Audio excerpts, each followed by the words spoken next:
Hi, students. I wanted to share one of your peers' show titles with you. So I just kind of I feel like these critiques are helpful because you're able to see kind of what works and what doesn't work. So let me go all the way to the top on this document. I wouldn't put anything too close to the edge. I went ahead and changed it, and obviously I don't know the entire idea or feeling that you're going behind the images, but based on the images that were chosen, that's kind of like how I'm choosing the typography. And one of the things that I want to tell you, and that's the whole class, do not distort typography. If you want a font that is tall and skinny, try to find a font that is tall and skinny. If you want something that's wide and bold, go ahead and try to find that, but don't go on Adobe Illustrator and go on this option right here and just go ahead and stretch out the font like this. You can do some of that stuff, but it has to make sense. There's always an exception to the rule, but it's a standard that if you want to find something that's long and bold and bigger, go ahead and change the font.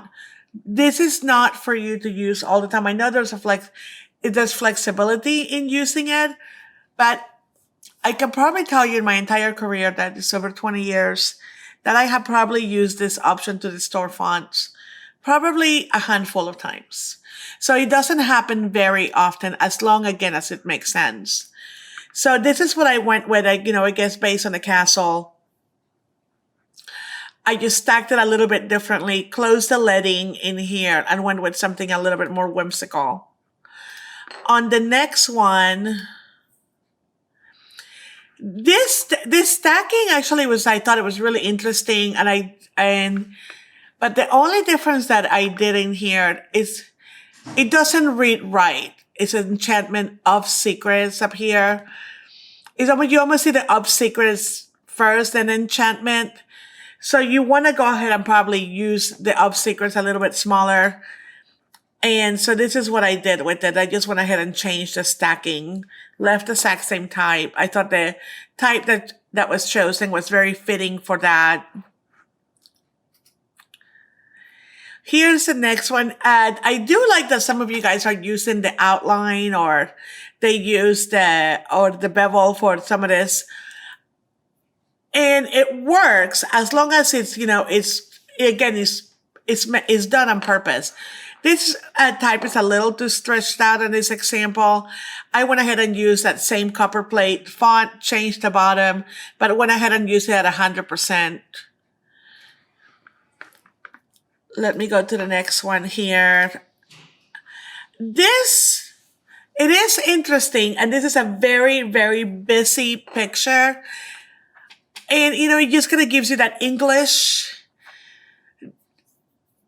that Great Britain home feel idea, or maybe of like the East Coast. So what I did with that, I just went ahead and just enlarge it, put it together, close the leading on here, and center the text across the way. Here, it's like, again, the inspiration is kind of like matching some of the stuff that's going on in the background with the greenery.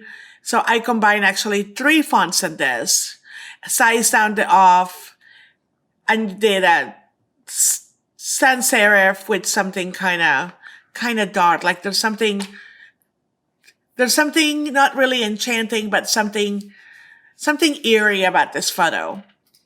And then let's go to the next one. I do appreciate and I like the fact that this was a cursive use, because it does kind of fit with the castle. I think the green is getting a little lost in here. So I just went and just gonna clean it out and show something slightly different. Did a combination of all caps versus lowercase. I don't mind this font. I actually think it's very strong. I don't think that these two complement each other very well, but I do like the fact that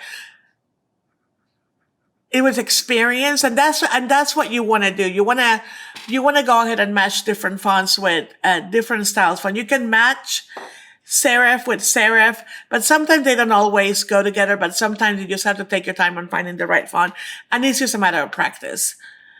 So I actually went with a sans serif on here and downsize.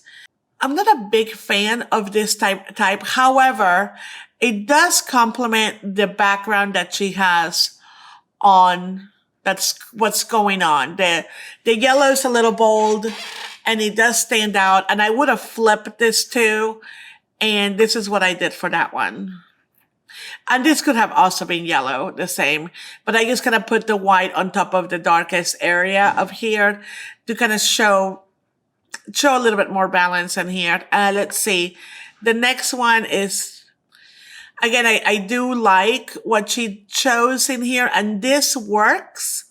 I would have made this white, or maybe put a drop shadow on this blue. But I went ahead and did this. And the only reason I did this differently is so show you that you can go with something whimsical versus sans serif, but look at the size of the typeface over here. So this would work much better if it was enlarged. This one is not the bad typeface to choose that goes with this. However, there's a little too much spacing and it doesn't look cohesive. So now it doesn't look so separated. Here's that greenhouse. This typeface kind of reminded me of all the lines going on in here. I don't mind this font. However, I would have closed up the leading, made the Of Secrets a little bit smaller, probably move it up a little bit higher on here. And this is what I did for that. And I went ahead and put a drop shadow and kind of took the color that was happening in the background on here. And there's a lot going on in this picture, even though I think it's a very fitting photo. So all I did on here was change the typeface to white, put a drop shadow and make it a little bit larger. This one is not quite working because there's so much going on the background. So what I did on here, I just made it bolder and bigger. I did not do a drop shadow, but it kind of covers some of the picture. But this is such a recognizable piece of architecture that it's okay for the text to be a little bit bigger than the picture. You can still see what it is. The Enchantment of Secrets up here. This is what she did here.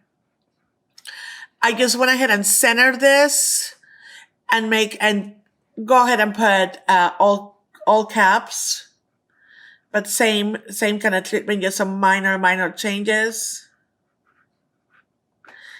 The barbed wire over here. This does work. Probably would have closed the leading a little bit, move it up, move it a little bit away from the edge. And it works on the side that she put it. And all I did, I just gave you a different variation of that. This one, the gray is just not strong enough. And the enchantment is a little too big. There's too much space between each words. They don't look like they're one. Just went ahead and changed the font. Just flush it left, size it down a little bit and kept it together. And this one, I just made the text pop a little bit more. I changed the typography and moved the placement of it. And on this one, I went with a heavy drop shadow. And I'm not sure that actually works. I play back and forth and I used some of the darkness that's going on in that, I guess it's a dandelion on that flower. But this is what she had on that. So I would have stayed away from the picture because this is hard to see, and made the type maybe in a white color to make it pop a little bit and just flush it, put it in this corner.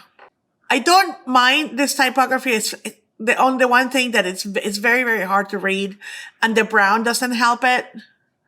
So what I did on that, I just went with a cursive and just used the dark area of the picture to drop the text.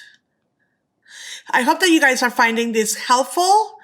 and you are enjoying this assignment. I'm seeing some really great applications, and I appreciate everybody's hard work. And great job. Keep going. Looking forward to seeing the rest. Thank you. Bye.